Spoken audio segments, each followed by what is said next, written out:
أعوذ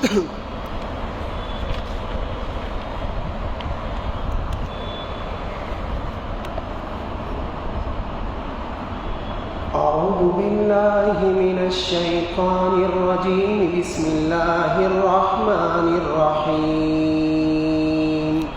إن الذين كفروا لن تغني عنهم أموالهم ولا أولادهم من الله شيئا وأولئك هم وقود النار. كدأب آل فرعون والذين من قبلهم كذبوا بآياتنا فأخذهم الله بذنوبهم والله شديد العقاب. قل للذين كفروا ستغلبون وتحشرون إلى جهنم وبئس المهاد. قد كان لكم آية في فئتين التقتا فئة تقاتل في سبيل الله وأخرى كافرة يرونهم مثليهم رأي العين والله يؤيد بنصره من يشاء. إن في ذلك لعبرة لأولي الأبصار. زين للناس حب الشهوات من النساء والبنين والقناطير المقنطرة من الذهب والفضة والخيل المسومة والأنعام والحرث. ذلك متاع الحياة الدنيا والله عنده حسن المآب. قل أنبئكم بخير من ذلكم للذين اتقوا عند ربهم جنات تجري من تحتها الأنهار خالدين فيها وأزواج مطهرة ورضوان من الله والله بصير بالعباد. الذين يقولون ربنا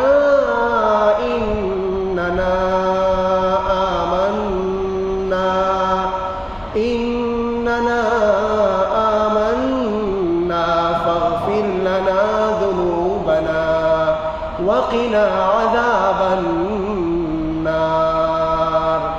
الصابرين والصادقين والقانتين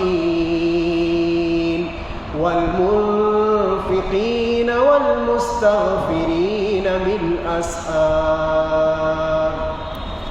صدق الله.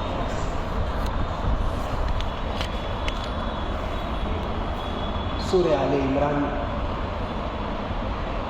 سورہ بقرہ کے بعد تیسرے پارے میں ہے. اس کو شروع کیا گیا ہے گزشتہ ہفتے. اس کا پہلا رکوع ہو گیا تھا.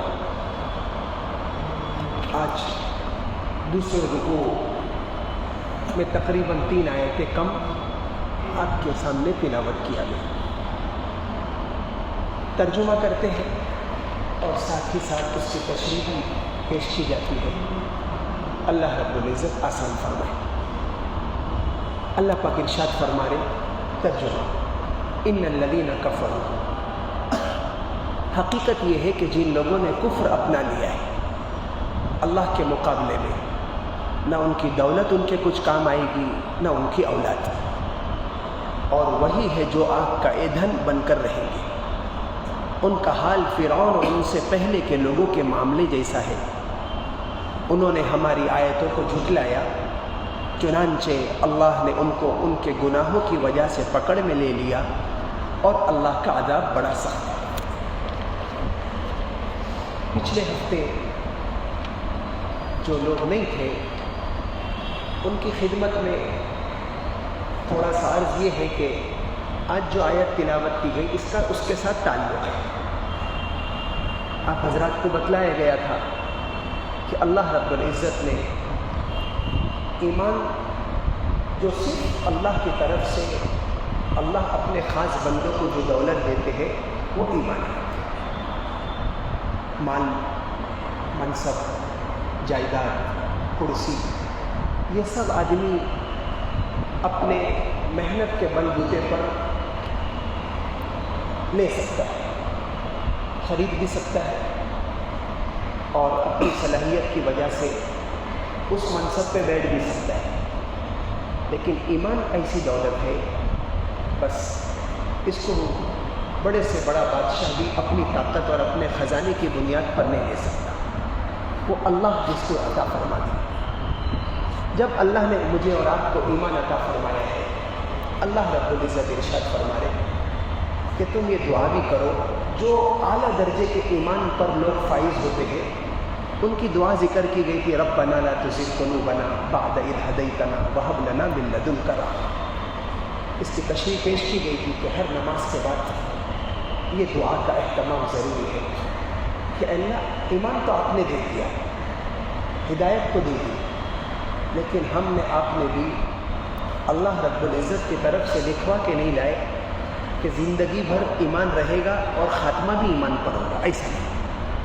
صرف انبیاء کی جماعت معصوم ہے، انبیاء کی جماعت معصوم ہے۔ اس لیے اللہ پاک ارشاد فرما رہے کوئی کتنے بھی بڑے منصب پر ہو، چاہے دنیاوی یا دینی، کوئی کتنا بھی بڑا متقی ہے، قطب کامل ہے، حسن بصری ہے وقت کا، اس کو یہ دعا کرنی ہے، اے ہمارے رب، آپ نے جب ایمان دے دیا تو ہمارے دل کو ہدایت سے پھیر مت، ٹیڑھا مت کر، وہب لنا من لدنک رحمہ، آپ ہی کی طرف سے رحمت نازل ہوتی ہے، انک انت الوہاب، آپ ہی ایمان عطا کرنے والے۔ وہاب اللہ کی صفت ہے، جس کو چاہے دے دے، جب تک چاہے دے دے، جب تک چاہے باقی رکھے، دینا بھی ادھر ہی سے، بقا بھی ادھر ہی سے، مل گیا اب باقی رہے گا، ایسا نہیں۔ کتنوں کا خاتمہ کفر پر ہوا، اللہ نے ایمان دے دیا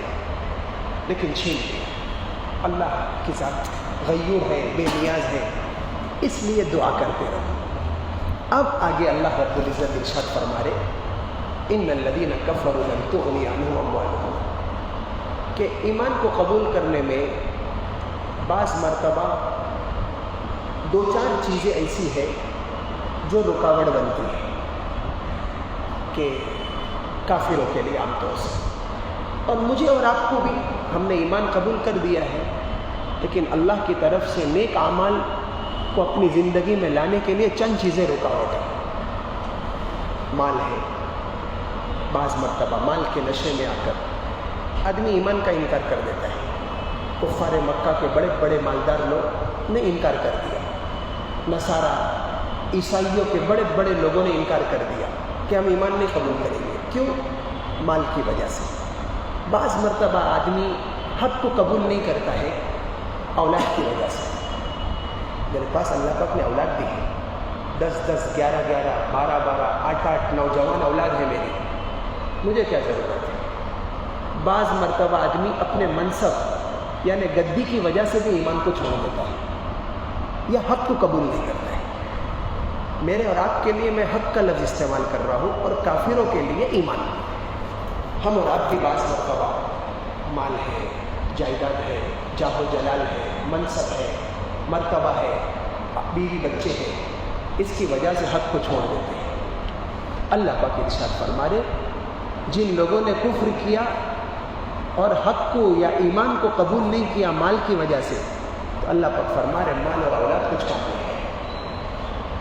کل قیامت کا ایسا ہولناک منظر ہوگا کہ آدمی اپنے آپ کو جہنم کی آگ سے بچانے کے لیے اپنے بیوی بچے اور کنبہ کو اور اہل و عیال کو پیش کر دے گا کہ اس کو فدیے میں قبول کر لو، میری جان چھوڑ دو جہنم سے۔ یوم یفر المرء من اخیہ، آدمی اپنی بیوی سے بھاگے گا، بھائی بھائی سے، بیٹی ماں سے بھاگے گی، شوہر میاں سے اور میاں شوہر سے، کہ اللہ ان کو لے لو، مجھ کو چھوڑ دو۔ اس لیے اللہ پاک فرما رہے کہ اس کی وجہ سے حق کو چھوڑنا اور ایمان کو قبول نہ کرنا سب سے بڑی نادانی ہے۔ کدأب آل فرعون، فرعون نے بھی حق کا انکار کیا، کس کی وجہ سے؟ منصب کی وجہ سے، بادشاہت کی وجہ سے۔ قارون نے بھی انکار کیا، رمضان میں تفسیر بیان کی گئی تھی، مال کی وجہ سے۔ تو جو بھی مال، آل و اولاد، جائیداد، زیور اور منصب کی وجہ سے ایمان کو انکار کر رہے، اللہ پاک فرما رہے فَأَخَذَهُمُ اللَّهُ بِذُنُوبِهِمْ، جنہوں نے اللہ کی آیاتوں کو جھٹلایا، اللہ نے ان کو ان کے گناہوں کی وجہ سے پکڑ لیا، اللہ کا عذاب برس گیا۔ یہ تنبیہ کی گئی۔ قُلْ لِلَّذِينَ كَفَرُوا سَتُغْلَبُونَ وَتُحْشَرُونَ إِلَى جَهَنَّمَ وَبِئْسَ الْمِهَادُ، جن لوگوں نے کفر اپنا لیا ہے ان سے کہہ دو کہ تم مغلوب ہوں گے اور تمہیں جمع کر کے جہنم کی طرف لے جایا جائے گا، اور وہ بہت برا بچھونا ہے۔ جہنم بہت برا ٹھکانا ہے۔ میں نے اس کے شان نزول میں شروع میں ذکر کیا تھا، اس آل عمران کے شان نزول میں، کہ نصارہ کے بارے میں نازل ہوا، اسی لیے اس آل عمران میں حضرت عیسیٰ علیہ السلام کا کئی جگہ ذکر ہے۔ سورہ مریم میں ہے 16ویں پارے میں، اور سورہ آل عمران میں۔ حضرت عیسیٰ علیہ السلام نصارہ یعنی کرسچن ہی کی طرف نبی بنا کر بھیجے گئے۔ آل عمران، عمران کے والے، عمران کے گھر والے۔ عمران کون ہے؟ حضرت عیسیٰ علیہ السلام کے نانا ہے، میں نے گزشتہ بھی ذکر کیا تھا۔ تو اللہ کے رسول کی خدمت میں نصارہ یعنی کرسچن کو ماننے والے، حضرت عیسیٰ کو ماننے والے کی پوری جماعت اللہ کے رسول کی خدمت میں آئی تھی۔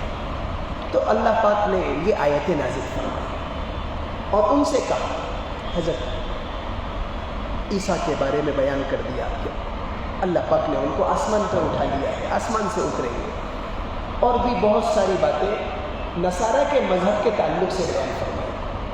تو نصارہ نے اللہ کا انکار کیا، حضرت عیسیٰ کو تو مانا لیکن جناب محمد رسول اللہ کی نبوت کا انکار کیا۔ تو آپ سمجھائیں، آج تم اللہ کا انکار کر رہے ہو اور مجھ کو نبی نہیں مان رہے ہو، حالانکہ اللہ پاک نے مجھ کو آخری نبی بنا کر بھیجا ہے۔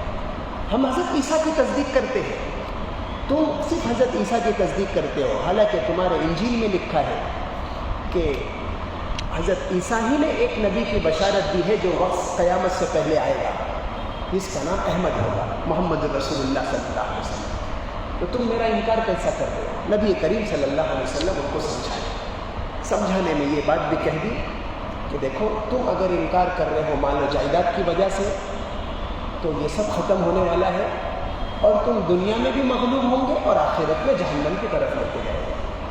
جو بھی کافر ہے اللہ پاک اس کو دنیا میں بھی مغلوب کر دے۔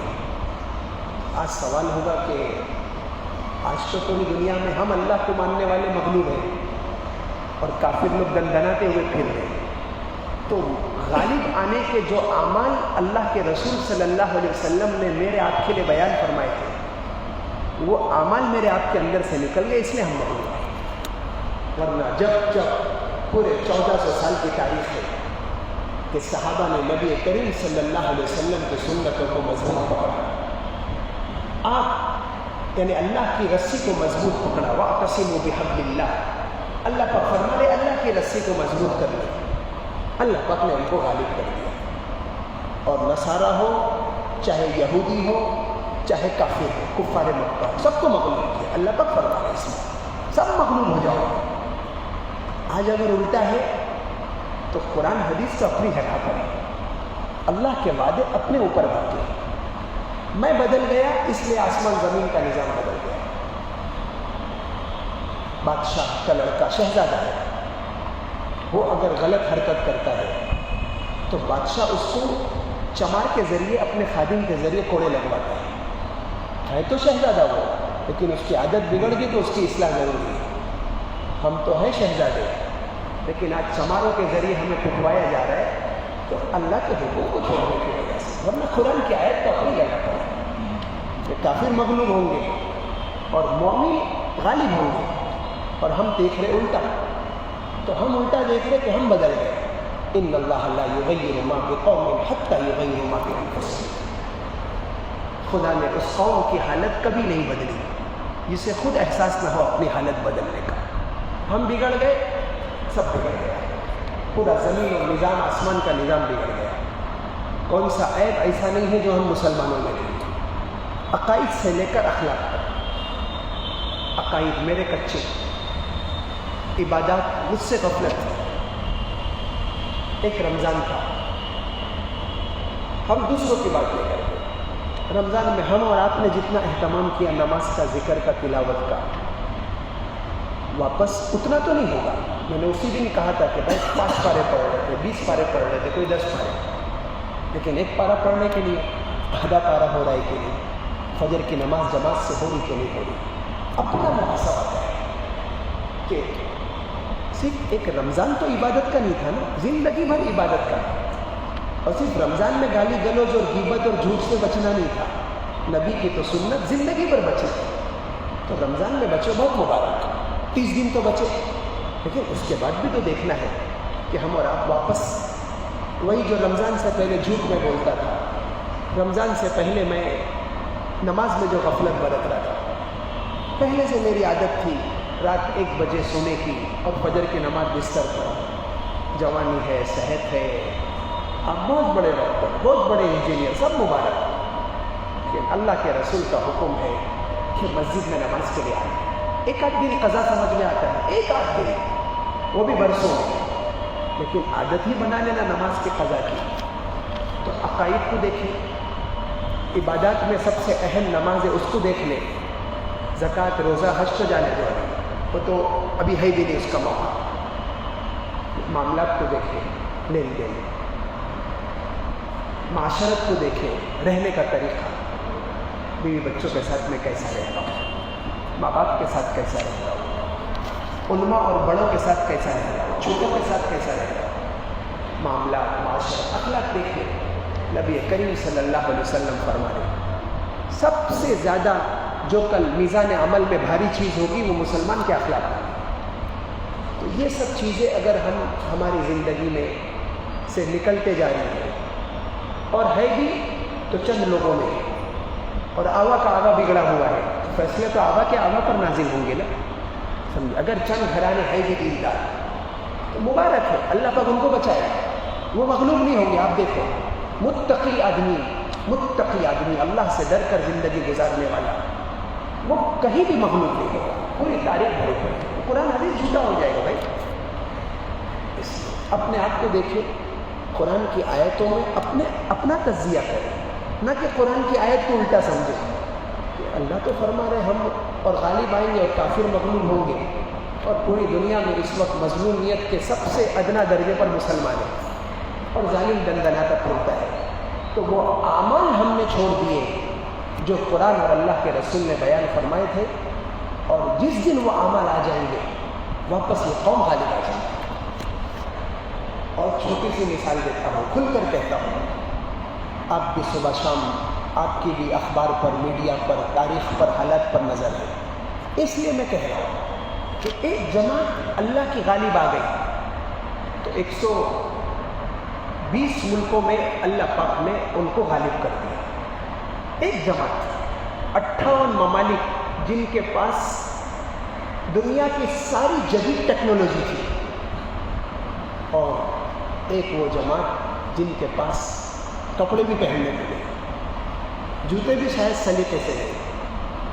اس جماعت کے امیر المؤمنین کے گھر میں عید، یہ سچی خبر میں آپ کو بتا رہا ہوں تاریخ کے حوالے سے، ان کے بچوں کو کپڑے اور ان کے گھر میں سیر خرما ان کے خلیفہ کی زکوٰۃ کی رقم سے بنا. وہ امیر المؤمنین درویش کے کتنے اعلیٰ مقام پر ہوگا کہ جس کے گھر میں اس کے بچوں کو کپڑا پہننے کو نہیں، زکوٰۃ کے کپڑے سے اس کے گھر میں سیر خرما بن رہا ہے. تو وہ اللہ کا کتنا زاہد بندہ ہوگا کہ جس کے پاس دنیا کا کچھ بھی نہیں. تو اس کی اور اس کی جماعت نے چند سال محنت کر کے جس کو ہم اور آپ سپر پاور بولتے ہیں، اس کو گھٹنے ٹیکنے پہ مجبور کر دیا. چند مہینوں کی بات ہے. تو آیت تو آج بھی اپنی جگہ پر ہے.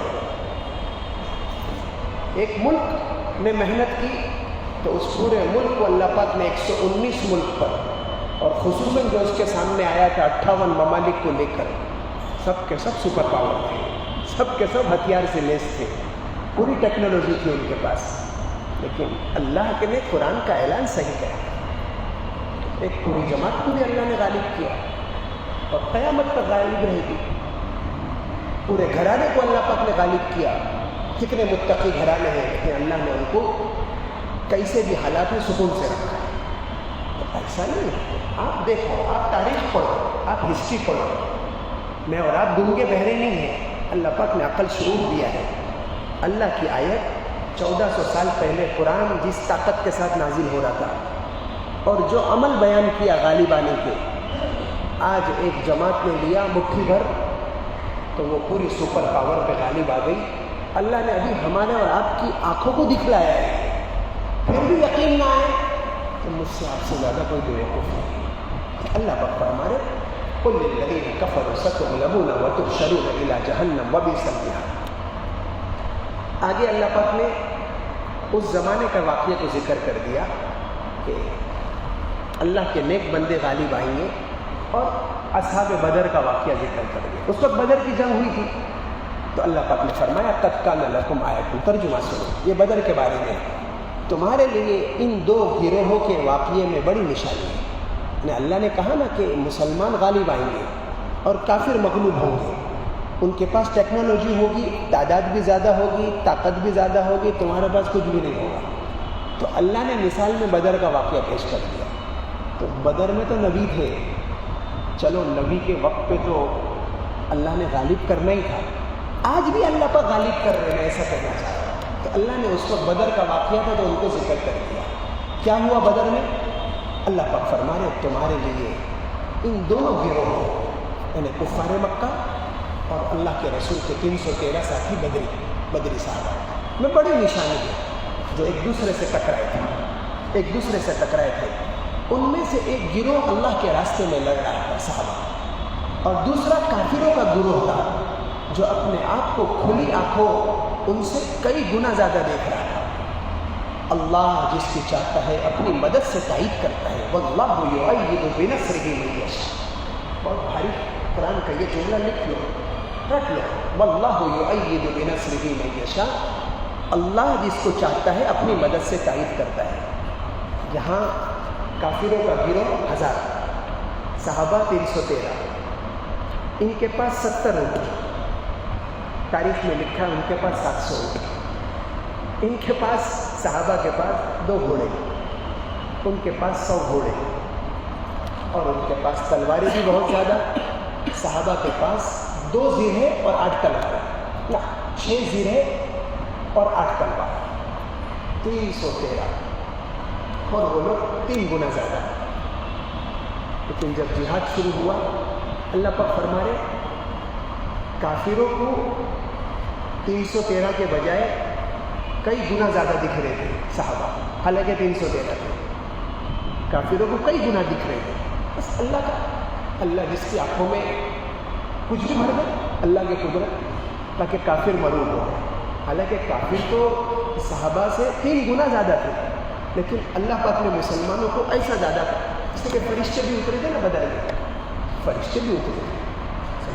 حضرت بدری صحابی فرماتے ہیں کہ ہم نے ایک کافر کی گردن کو مارنے کے لیے تلوار نکالی، اس سے پہلے اس کی گردن ہو گئی، تو بعد میں معلوم پڑا اللہ کے رسول نے فرمایا فرشتے اترے تھے۔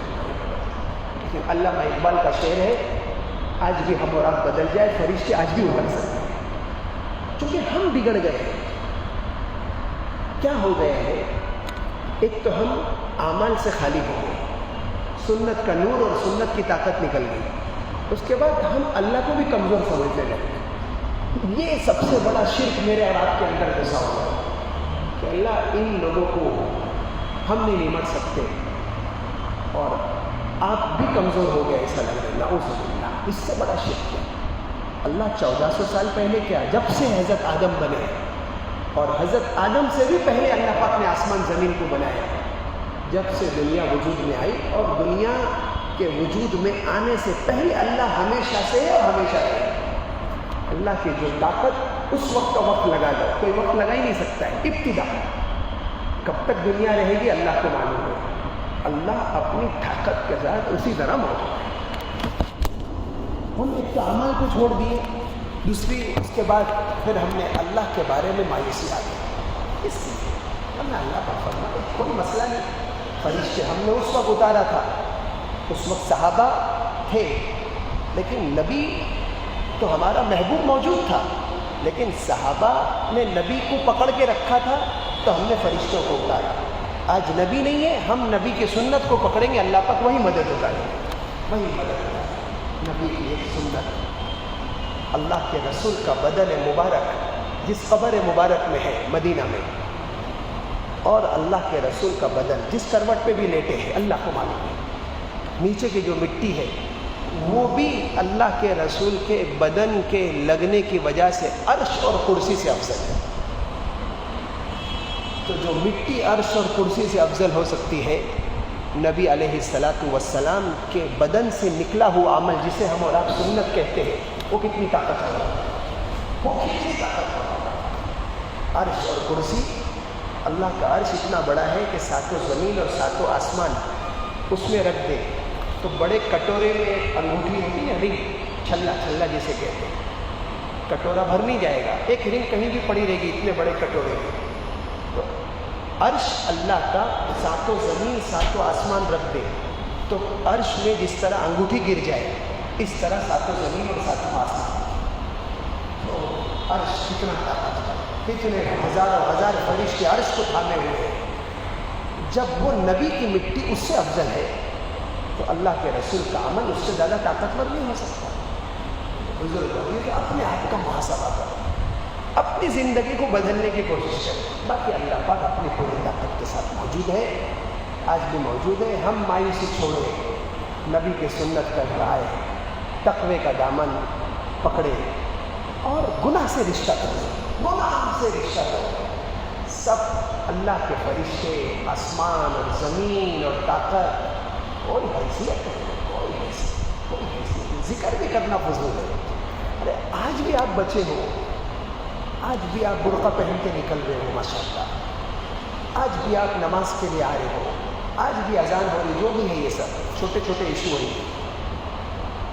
طاقت ان کے پاس اتنی ہے کہ ملک کے چپراسی سے لے کر وزیر اعظم تک اہل باطل ہے، اور اللہ پاک نے ابھی بھی آپ کی داڑھی اور آپ کی ٹوپی اور آپ کے کرتے پیجامے کو باقی رکھا ہے. اس سے زیادہ کیا طاقت چاہیے؟ حالانکہ ابھی 10واں حصہ بھی میرے آپ کے اندر دی ہے، اور 2% بھی آ گیا، کافر مغلوب ہے. کافر باطل تو مغلوب ہے. جاء الحق وزهق الباطل ان الباطل کان زہوقا. اللہ پاک فرما رہے حق آ گیا، باطل بھاگا، اور باطل تو بھاگنے کے لیے، باطل تو دجال بھی آئے گا تو حضرت عیسیٰ کسی سانس کی تاثیر پہنچے گی، سانس، اور حضرت عیسیٰ کی سانس ہزاروں میل تک جائے گی. سانس لینے کی بھی طاقت اور چھوڑنے کی بھی طاقت. حالانکہ میں سانس چھوڑ رہا ہوں آپ تک بھی نہیں پہنچے، لیکن اللہ پاک حضرت عیسیٰ کو وہ معجزہ دیں گے کہ آپ کی سانس جہاں تک پہنچے گی کافر نمک کی طرح پگھلے گا، اور دجال بھی پگھلنا شروع ہوگا. لیکن حضرت عیسیٰ کہیں گے میں تجھے قتل کرنے کے لیے آیا ہوں. دمشق کی جامع مسجد کو فجر کی نماز کے بعد امام مہدی کھول دیں گے. یہودی 70,000 پورے دمشق کی جامع مسجد کو گھیرے ہوں گے، اور دجال اس میں ہوگا، اور کم مسلمان ہوں گے. بالکل فجر کی نماز میں چند 100 حضرت امام مہدی کے ساتھ ہوں گے. حضرت امام مہدی بھی اس وقت تھوڑے سے ہلکے سے، گھبراہٹ تو فطری ہے نا بھائی، 100 آدمی ایک کو گھیر لے تو کتنا بھی طاقتور ہو تو گھبراہٹ تو ہوگی نا. اس میں ولی اور غیر ولی کا فرق نہیں ہے، گھبراہٹ ہوگی. اتنے میں حضرت عیسیٰ 2 فرشتوں کے ہاتھ پہ کندھے پہ سر ہاتھ رکھ کر اتریں گے. حضرت امام مہدی اور مسلمان لشکر کے دل میں طاقت آ جائے گی. آپ پہلے نماز پڑھیں گے کیونکہ اقامت ہو چکی ہوگی، فجر کی نماز قضا نہ ہو جائے، پہلے نماز پڑھیں گے. حضرت عیسیٰ کہیں گے اب دروازہ کھولو. دمشق کی جامع مسجد آج بھی موجود ہے، سمجھے، دروازہ کھولو. ایسے بڑے بڑے دروازے ہیں، جیسا کھولیں گے حضرت عیسیٰ دوڑیں گے خنجر لے کر.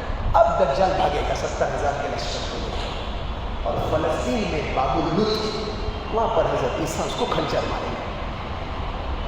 اب بھی امت شک میں ہوگی کہ پتہ نہیں مرا کہ نہیں مرا، ہوتا ہے نا آدمی، حضرت عیسیٰ کھنجر پتہ نہیں ہوگا، حالانکہ ساتھ سے پگھلنا شروع ہوگا۔ اس لیے ہم اور آپ اللہ پہ نظر رکھیں، تقوی کا دامن پکڑے، سنتوں کو جان بوجھ کے نہیں چھوڑیں۔ نبی کریم صلی اللہ علیہ وسلم ایک موٹی سی مسواک کی سنت، میں مجمع میں پوچھتا ہوں، ہاتھ نہیں اٹھانا، میں بھی گنہگار ہوں، آپ مجھ سے اچھے، اللہ کی قسم آپ مجھ سے اچھے، قرآن میرے سامنے رکھا ہے، لیکن ابھی وضو میں ظہر کی سنت میں مسواک کس نے کیا؟ چھوٹی سی، صحابہ ایک مسواک کی وجہ سے پوری جنگ جیت رہے، ہم اور آپ 5 روپے کی مسواک، پیسے نہیں ہے ایسا نہیں ہے، پیسے خرچ کرنے کا بھی مزاج ہے، 500,000 روپے ہم یوں پھینک دیتے ہیں بیڑی اور تمباکو میں، 5 روپے کی مسواک کی توفیق نہیں ہو رہی، غفلت سنت کی دوری، سنت سے دوری، سنت کی اہمیت، 5 روپے کی مسواک، 10 روپے ایک سنت، ایسی سینکڑوں سنت میرے اور آپ کی زندگی سے نکلی ہے، چلو میرے اور آپ میں ہے تو میرے بیوی بچوں سے نکلی ہے، اور پیشانی میں کوئی بل بھی نہیں آ رہا ہے، میں اپنی کمپنی میں مطمئن، آپ اپنے کاروبار میں، مفتی اپنے فتوے میں، سب اپنے اپنی جگہ پر مطمئن، نبی کی سنتوں کو چھیلا جا رہا ہے، مجھے آپ کو احساس ہے، تو اللہ کی مدد کیسے آئے، کیسے آئے، کچھ تو سوچو، ورنہ اللہ کی مدد آج کے تیار ہے۔ اور میں نے جماعت کی طرف اشارہ کیا، 70,000 70 کروڑ پر پوری ٹیکنالوجی نہ ہونے کے باوجود بھی ٹیکنالوجی بنا دیا، واللہ غالب علی امرہ۔ دوسری جگہ اللہ پاک فرمایا کم من فئۃ قلیلۃ غلبت فئۃ کثیرۃ بإذن اللہ۔ اللہ کہہ رہے قرآن میں تیسرے پارے میں، کتنی چھوٹی جماعت ہوتی ہے اللہ کے حکم سے غالب ہے، اللہ کا حکم لگنا چاہیے، اللہ کی تائید آپ کو مجھ کو ملنا چاہیے، پھر ایک کا بھی مسئلہ نہیں اور 1000 کا بھی مسئلہ نہیں، اور اگر اللہ کی تائید نہیں ہے تو میں 1 کروڑ ہوں گا، سامنے والے 100 ہوں گے، وہ غالب آ جائے، وہ غالب آ جائے۔ اللہ کا مجھے آپ کو عمل کی توفیق نصیب فرمائے، اپنے اخلاق اور اپنے ایمان کی اصلاح کی توفیق نصیب فرمائے۔ وآخر دعوانا الحمد للہ۔